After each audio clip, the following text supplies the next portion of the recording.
Swayam Prabha. Digital India. Educated India.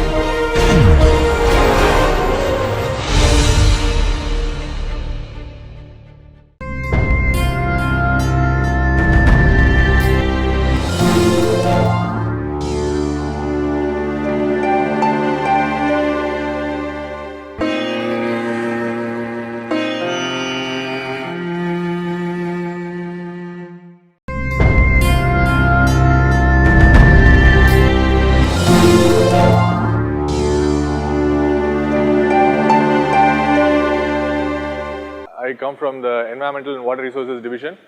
My research is focused on water security, food security, climate change impact on food production, stuff like that.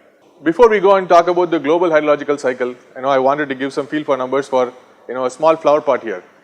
Whatever processes happen at the flower pot also happens at the hydrological cycle on a global scale. But it's there are a few complications in terms of heterogeneity and a few other things. We'll go step at a time. But let's say we have a flower pot. And then, we have some rain or we water it, okay. So that's our precipitation, which is the input to the system, okay. And then the water, if you pour very fast or too much water, it'll fill the pot, it'll spill over and it'll overflow. So that process is called runoff or stream flow. So that's what happens in the earth also. When you have a lot of shower, the earth cannot absorb it, it'll start ponding and it'll start flowing off, runoff. So that's your runoff. Some water actually goes inside, it infiltrates into the soil, okay, and you have soil moisture and you have groundwater. So you have infiltration process where you can have saturated, unsaturated soil moisture. Also, if you go further deep, you have your groundwater which is saturated. And then groundwater actually flows based on gradients. So you can have some regions which are higher, some regions which are lower. And then if there is saturated groundwater, water flows from higher head to lower head. So you will have regional groundwater flow. In our flower pot, we have leakage. So we have all planting pots have some hole in the bottom to let for drainage. So we have leakage or drainage at the bottom. Now, we also have evaporation from the surface. So you have bare soil. Some portion of the flower pot has plants, some portion of it has bare soil. So you can have bare soil evaporation based on your sunlight, temperature, humidity and things like that. You will have different rates of evaporation. And finally, the basic reason we are pouring water for a flower pot is for the plants to uptake water. So plants actually use water. It's not evaporation, it's called transpiration. So the process by which water goes from the soil through the plant and then comes out of the leaf is called transpiration. So together there are two fluxes that go out into the air, okay. So one is evaporation directly from soil or water bodies escaping into the air, so that's evaporation. The other is transpiration, which is flowing through the plants. And then two, which is liquid water, you get runoff at the surface level, or you get groundwater flow at the subsurface level. So basically, this cartoon kind of gives a feel for what are some storages, what are some fluxes that we can expect at a small watershed or a flower pot. Okay. So now let's scale this up to the global level. So we have now a global hydrological cycle. There is this spatial and temporal scales are much larger. Okay. So now we have evaporation. Evaporation not only happens from the ocean, okay. So it also happens from the land masses. There is lakes and rivers where surface evaporation can happen. And there are plants and vegetation, forests, grassland, all kinds of ecosystems which transpire water. So there is going to be large scale transpiration which is releasing water in the form of gaseous water vapor back into the atmosphere. You have precipitation. So we are used to having precipitation in the land, but we also have precipitation in the ocean. Water can precipitate in oceans also. In fact, more portion of water that falls as rain falls in the ocean than in the land. Okay. So that's your input, and you can not only have precipitation in terms of water, but you can also have precipitation in terms of snow, hail, sleet, different kinds of things. Now, then what happens to the water that falls on the surface? So once the water reaches the surface, it can either pond, it can collect into lakes, it can flow in rivers and have some surface water flow. So these are your rivers and small streams and creeks that flow on the surface. So that's your surface outflow. You also have water that's infiltrating deeper into the soil and it becomes part of the groundwater.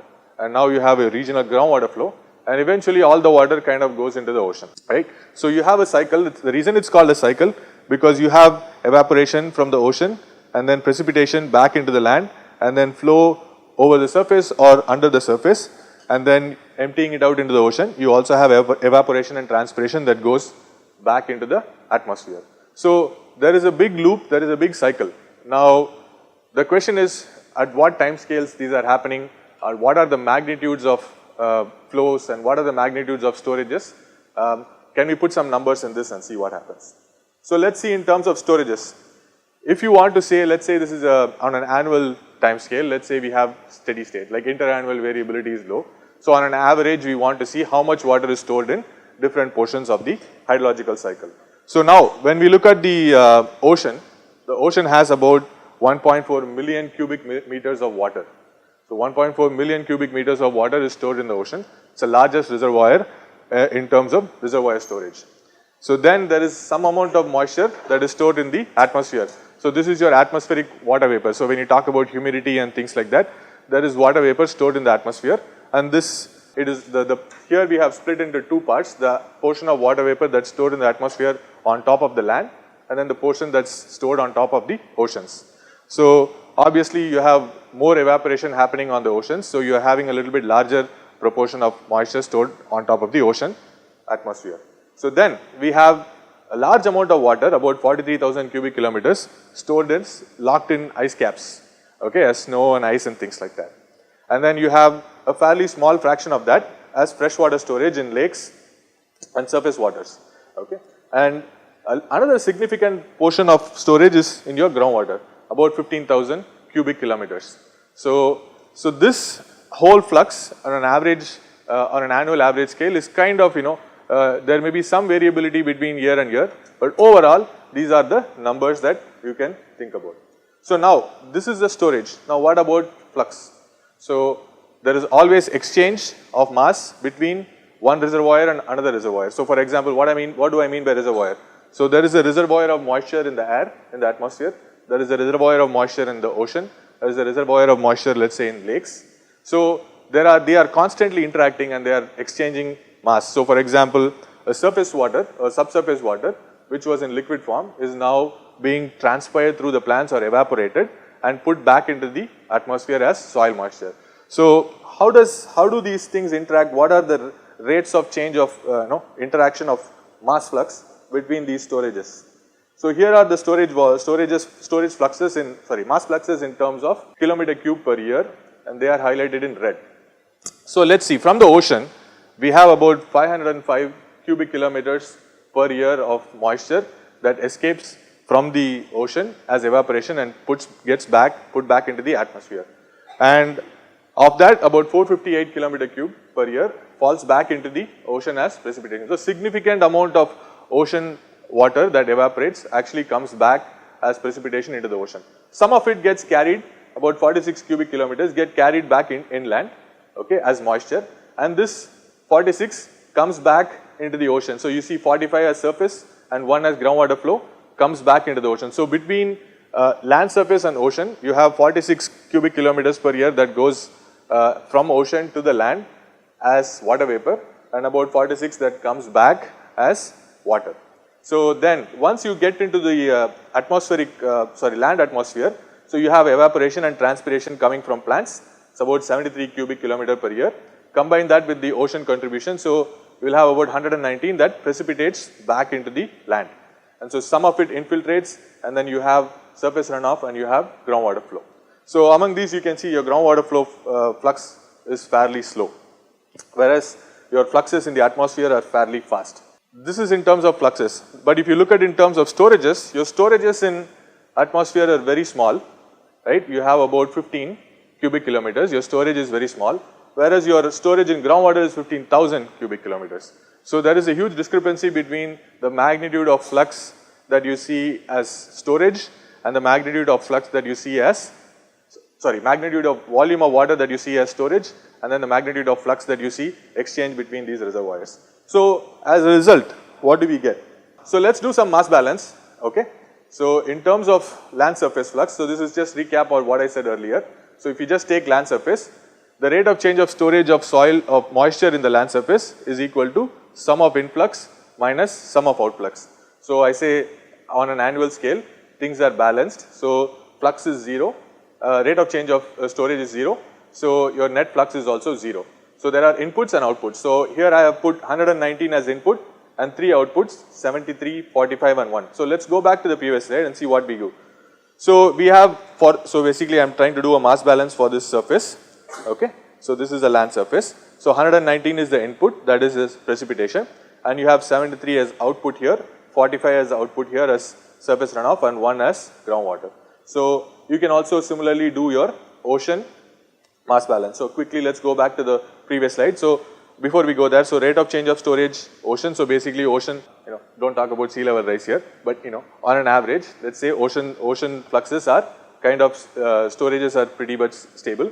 So you have 3 things that are going in, 45, 1 and 458, and 1 thing that is going out, 505. So let's see what are these fluxes. So 505 is the evaporation from the ocean, that's going up. 458 is precipitation, whatever water that evaporated is precipitating back into the ocean. So that's about 458.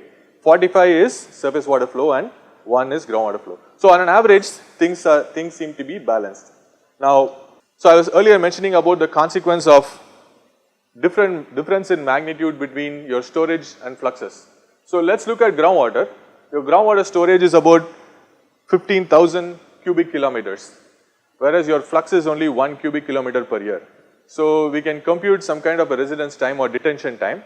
So you divide your storage over your flux, so you will get an average estimate for how long a water molecule kind of stays inside the groundwater.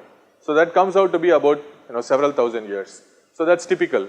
If you look at groundwater velocities, if you don't have any severe pumping and some man-made artifacts, naturally water flows fairly gently. Because there's a lot of resistance, you have to move through the soil, you have to move through the porous media, and gradients are fairly less, not very steep. So your moisture your water moves at about few meters per year, few tens of meters per year. So considering the global scale, we have it takes about 1,000 years for water to, on an average, thousands of years for the water to move through the groundwater system. Whereas if you flip it and look at the atmospheric storage, so let's go back to the atmospheric figure. So you have fluxes, your storages are fairly small, so you have 4.5 and then you have 11, but your fluxes are very high, 119, 46 and 73. So in this example, I have looked at 45 plus 11 as a total atmospheric storage. Your fluxes are total incomings 458 and 73. So there's a huge amount of flux that puts water back into the atmosphere for a very little storage. As a result, your detention time or residence time is fairly low, and that's kind of few days, so about a fortnight. So they say weather systems kind of last about 2 weeks, 1 to 2 weeks. So this is where it comes from. So the time that water stays in the atmosphere is fairly orders of magnitude smaller than how long it stays, let's say for example in the groundwater. So I'll leave this as an exercise for you guys. Why don't you do a quick calculation for what the surface water storage will be and what the surface water flux will be, and so how much will the residence time be. So maybe you can do a quick math. So your fluxes and storages. So storages are in the black and fluxes are in red. Now can someone tell me what numbers will we get? So you want to do a mass balance. So mass balance is, we know that the mass balance is satisfied, so there is no rate of change of storage. So you are trying to get storage over flux. So without doing calculation, what is a typical residence time that you would expect on the surface? Will it be order of thousands of years, or will it be order of 1 or 2 days, or will it be kind of in between? In between, okay. So what is your estimate, guesstimate? About 100 days, good. Who else, so what is your name? Anirudh, so who else agrees with Anirudh? About 100 days, that sounds about right. So we have quite a few people. Anybody has some other estimates? Okay, so we have, it's not way off, so you can do the math. It's several hundreds of days. So around 100 days is not a bad number. So when you think about storing water, if you want to store water in your surface versus if you want to store water in the ground, you think about what water is more accessible or more easily retrievable. So it's probably your if you store it in the ground, it's not moving very far away, and it's there for a long time. You're not occupying space, and additional space in terms of surface, you are preventing evaporation, and water moves fairly slowly in the subsurface. So there are advantages to recharge groundwater. Okay. So we talked about these numbers. So 1 cubic kilometer, I mean that's, what is this 1 cubic kilometer? It's some number. I mean, how big is it? How small is it? We have, I mean, we are talking about global scales and we are trying to move water. I wanted to get some, want you guys to get some feel for some numbers here. So what is 1 cubic kilometer of water? How much is it? So let's say, I mean, typically I want to think in terms of swimming pools. Like let's say an Olympic sized swimming pool has about 2,500 meter cubed of water. So 1 cubic kilometer is like 400,000 swimming pools. Like that doesn't really help. Like how can I visualize 400,000 swimming pools? Like not able to get a feel for the number. So can we come up with some other estimate? Okay. So let's say we take IIT campus. It's about 2.5 kilometers squared. Now I want to put 1 cubic kilometer of water on top of this IIT campus. So which means you will have about 400 meters of water all over the campus, and that will constitute about 1 cubic kilometer of water. So what is this 400 meters of water? 400 meters of water. How tall is it? So it's about, 130 floors. Like if you have a building, it's about 130 floors. So that amount of water is 1 cubic kilometer all over campus. So this whole 2.5 kilometer square area, you fill it up for 130 floors of water. So that's 1 cubic kilometer. I mean, you get a feel for the numbers. It's really high. It's huge. Really huge number, right? So what's the tallest building in India? Does anybody know? Anybody know what the tallest building in India is? Yes? Can you be louder, please? So the tallest building in India, at least according to Wikipedia, is the 42. So it was recently constructed. It's about 260 meters. So about 65 floors. So it's actually taller than the tallest building in India. The amount of water, we have to stack it up, is much taller than the tallest building in India. This is a really huge number.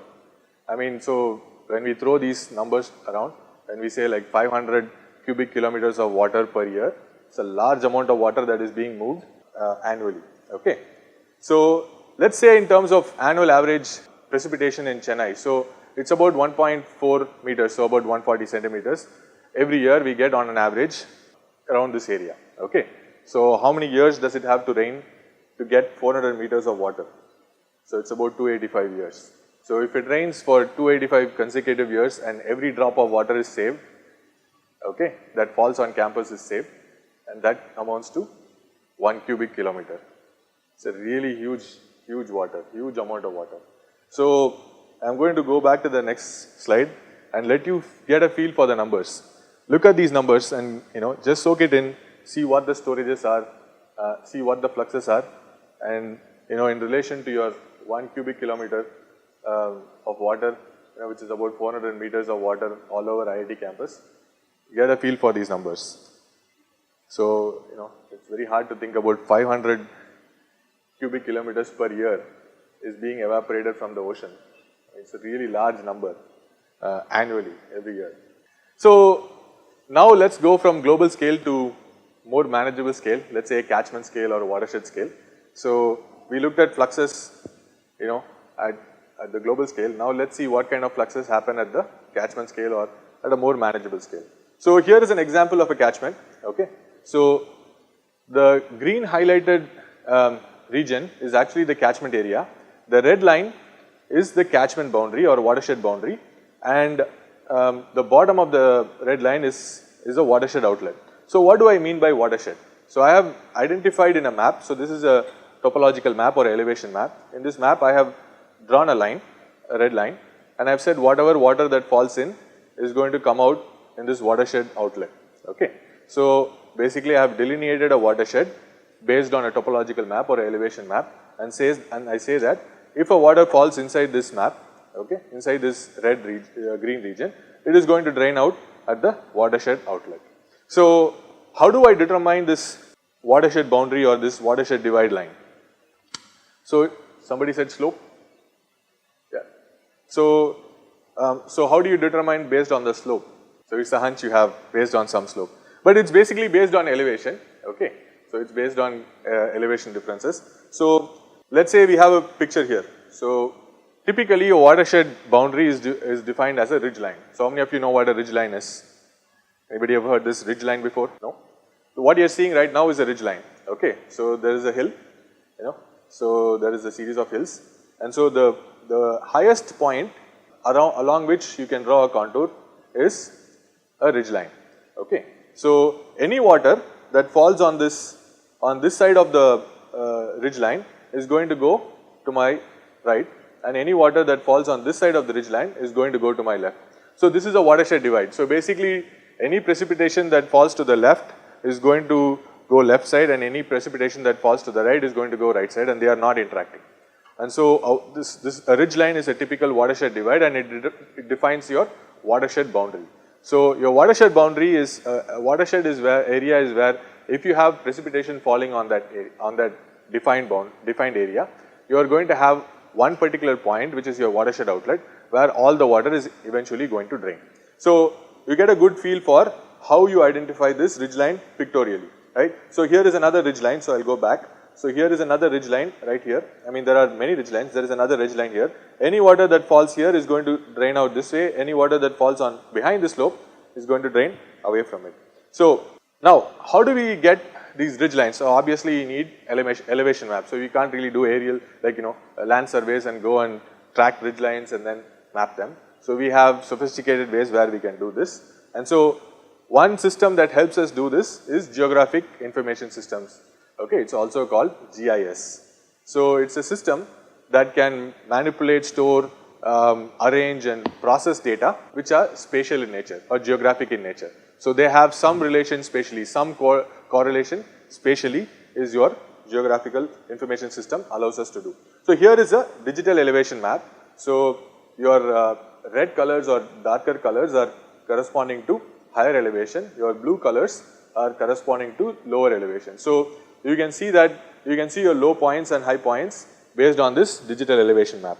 Now from this map, how do we get your watershed boundary? So I want to know what is what the use of watershed boundary is. You can kind of think of it as a unit which is separate in itself, that is not interacting with your neighboring boundary. So whatever precipitation that falls inside this watershed is kind of its own unique unit, and what falls outside the watershed is not going to influence directly the processes that happen inside the watershed. So now, if I want to study a part of your area, and if it has many different watershed interspersed, like I can put a, let's say I put a solid block square rectangle here and say I want to look at the water fluxes in this area. So then you are going to have fluxes that come through the surface, right? So on either sides of your boundary, your artificially defined square boundary, you will have fluxes coming in.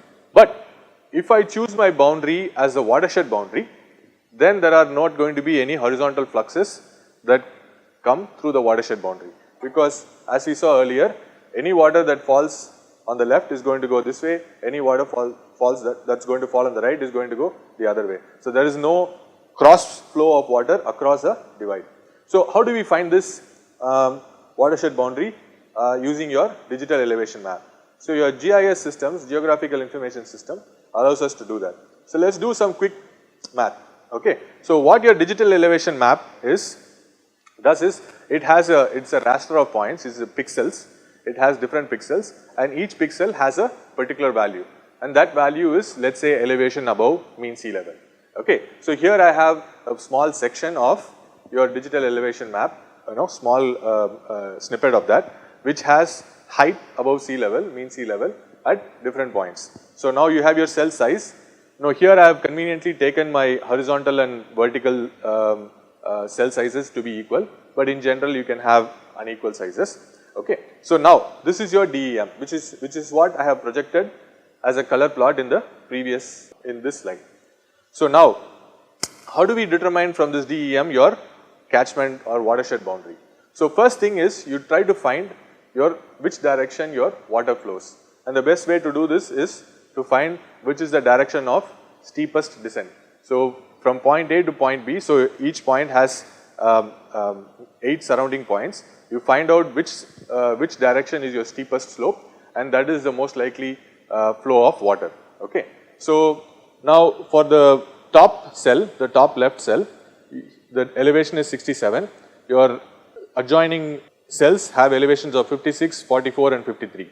Now if you want to compute the slope this way, okay, so then you do 67 minus 53 divided by 1. So 1 is, let's say, 1 kilometer or something like that. It is a unit and it is uniform. So you take from this midpoint to this midpoint, it's about 1, and so you get slope as 14. Whereas if you do diagonally, so then you have to do square root of 2 because it's in this case it is symmetric, so you do a square root of 2 and you get a slope. So similarly, you compute the slope at different directions and then you pick the steepest slope. The steepest slope will give you the direction of water. And so basically, there are some notations, mathematical notations to determine, to indicate which direction the flow is happening. So if your value is 1, then it means that it moves from my left to my right. If the direction is 2, then it moves diagonally down. If the value is 4, then the direction of flow is 4. So this is just a convention, okay, some notation where you store the direction as numbers. So now we can compute what is the steepest slope, and then from there we can get the direction of flow. So like that we compute for each and every cell and we get this flow direction grid. So your flow direction map will give you what direction the flow is occurring based on your steepest descent. So now you put it in terms of, so this is in terms of directions, in terms of arrows, and here you can represent it in numerics in terms of number notation that we had described earlier, 8 direction 4-point model. So now our job becomes easy. So since we know what direction water is flowing, we connect all the lines where water is flowing. So basically you go from your flow direction map to your grid network map. So now you start seeing your origins or initial beginning of stream network. So basically this cell is going to drain to this cell, and so you have a connect from here to here. This cell is going to drain all the way up to here, so it goes from here to here. So each cell you can kind of connect to the next neighboring cell based on your flow direction and get your grid network.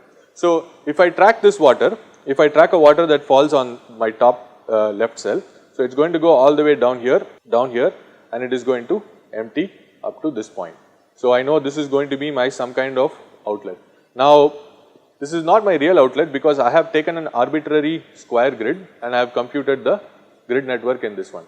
So if I expand this and then compute what my flow accumulation is. So what my flow accumulation map will tell me is, it is going to count the number of cells that are going to drain into the current cell. So let's say we consider this top left cell. No cell is draining into this cell, so it is 0.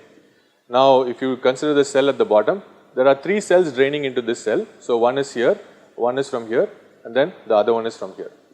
So, and now if you consider this cell, 11 cells are draining. So this 3 plus 1, 4 is coming from here. These 3 are coming from here. This one is coming from here. These 3 are coming from here. So you have your flow accumulation number is 11.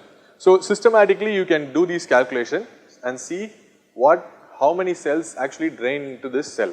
And so higher the number you get, more number of cells are draining into this particular cell. So you are kind of going downstream with higher numbers, okay. So eventually you can get the largest number is going to be, sorry about this, so the largest number is going to be your watershed outlet, and your zeros are going to be your watershed boundary. So it has to be flipped here, okay.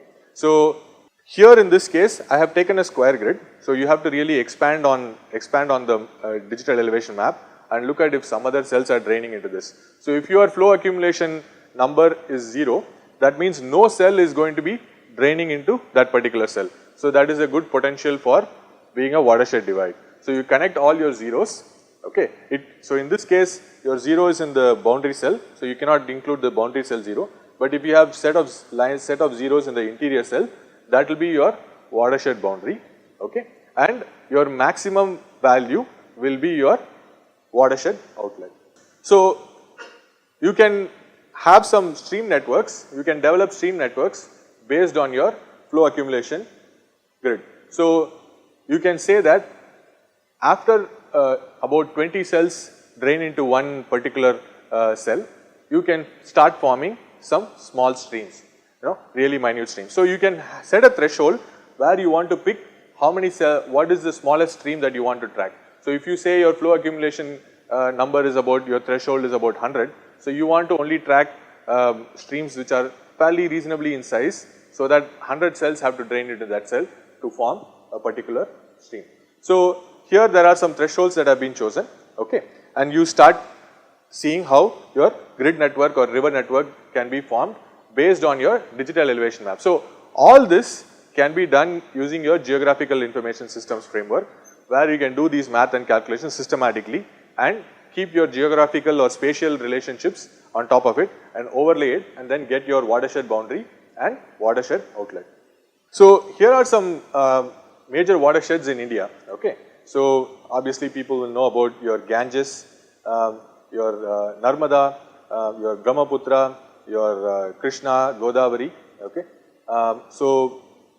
These are your key watersheds, and so each one is colored, and your watershed boundary is being defined based on your flow accumulation grid, okay. So you get your boundaries for the watersheds, and your river network is also computed based on your flow accumulation grid. So here are another picture that talks about major rivers in India. So I am going to leave at this. So catchment annual water balance, okay. So basic is your influx equal to outflux. So at an annual scale, let's say there is no rate of change of storage, okay. So if you talk about your fluxes, your influx is precipitation, your outfluxes are evaporation and transpiration. Evaporation is surface evaporation, transpiration is coming out through the plants, and your surface runoff, which is liquid water that is flowing on the surface, and your groundwater flow that goes deeper. So now if you have precipitation information as an input, okay, so you have rain gauges, you have radar stations that provide input values for precipitation, okay. And let's say we already know that groundwater flows are fairly small, okay. In terms of magnitude, if you look at the global cycle, the groundwater fluxes are much smaller compared to the other fluxes. So let's say we ignore groundwater flux. If we get some information about runoff, so for example, let's say we want to pick the runoff from Ganges, okay. So let's say we want to get the annual flow out of the Ganges. So I'm just going to go to the first link, which is a Wikipedia. So let's see, if we can see what the fluxes are. So your discharge, average discharge is about 38 cubic meters per second. So we can get some annual estimates for what your runoff will be for a particular catchment. So let's say we delineate the Ganges watershed, okay. Let's say we can get some precipitation data, spatial precipitation data, and we can see what the precipitation is over the Gangetic watershed, okay. Now we are going to ignore the groundwater flux. So we have some estimates on what the runoff is. So the runoff is about your watershed outlet is going to have your surface runoff, and so that's going to be some 38,000 cubic meters per second. So multiplied by 365 days in the year. So we'll get some estimates for runoff. So can we estimate what your evaporation and transpiration rates are? Okay. So what do we get with this? So what can we get from this? So we'll get some good estimates for your, so let me go back to your presentation mode. So we can get estimates for what kind of water balance happens for different ecosystems, okay. So you have your desert ecosystems, you have your forested ecosystems, you have tropical savanna, you have different ecosystems, and each ecosystem responds differently. Your transpiration and runoff characteristics can change quite a bit based on if you have vegetation, what kind of vegetation you have, what latitude you have, what kind of precipitation you get, whether your precipitation is snow dominant or whether your precipitation is water dominant. Based on those things, you can get some indicator of how your evapotranspiration is in relation to your precipitation and runoff. So some of the major ecosystems, at least in India, are forest ecosystems. So you have your tropical rainforest, you have dry deciduous forest, which is kind of what we have here. So we have a specific monsoon season, like a particular season where you have a large amount of rainfall, and then you have a dry season. So based on this, you have something called a dry deciduous forest. So quite a bit of the leaves actually shed during the summer dry months, and then once the monsoon starts, you have new sprouts. And there are broadleaf forests, evergreen forests and things, pine forests and things like that. If you go at higher latitude or altitude, you have tropical savanna, and you already have deserts. So I'm going to leave this as a homework exercise. So we can get some precipitation maps. I have some link for how to get annual rainfall. Okay, so go play around, get some numbers, get a feel for what is the total precipitation in terms of how much is your catchment area. Get some approximate numbers. Pick your favorite river, major river, and see what your runoff is and how this evaporation and transpiration change. And then based on that, can you have some indication of what kind of catchment this is? Okay. So I'll stop here with some supplementary reading. So India has some Central Water Commission. They have quite a bit of information on water resources in India. There is also a very useful website, United Nations from UN, Water Facts. They have quite a bit of information, much more larger scale, what kind of water is used for agriculture versus what kind of water is used for irrigation and runoff and things like that. And then there is also FAO, Food and Agriculture Organization, which has some information, some useful information.